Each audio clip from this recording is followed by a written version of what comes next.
صرف ماتم کرنے سے حسین کو کیا ملتا ہے؟ نمازیں پڑھنی چاہیے. اچھا تو میری جان اگر آپ نے یہاں ہمیں یہ حکم دیا تھا کہ نمازیں پڑھ کے بخشو، 15 لاکھ خرچ کر کے حج پہ گئے تھے، وہاں اللہ نے کیا کروایا؟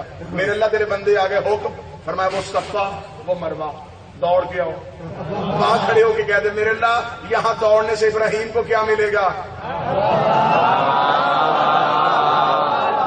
یہاں دوڑنے سے اسماعیل کو کیا ملے گا. میرے اللہ پیسے خرچ کر کے آئے ہیں، نمازیں پڑھ کے ہاجرہ کو بخشتے ہیں، تلاوت کر کے اسماعیل کو بخشتے ہیں، قرآن پڑھ کے ابراہیم کو بخشتے ہیں. خدا نے کہا اگر 2-4 سال یہاں کوئی نہ دوڑا تو نسلوں کو پتہ ہی نہیں چلے گا کہ یہاں ہوا کیا تھا. مجھے عزت حسین کی قسم اگر ہر سال حسین کے ماتم یا حسین کہہ کے گلیوں میں نہ آئے، دنیا کو پتہ ہی نہ چلے قاتل کون تھا، مقتول کون.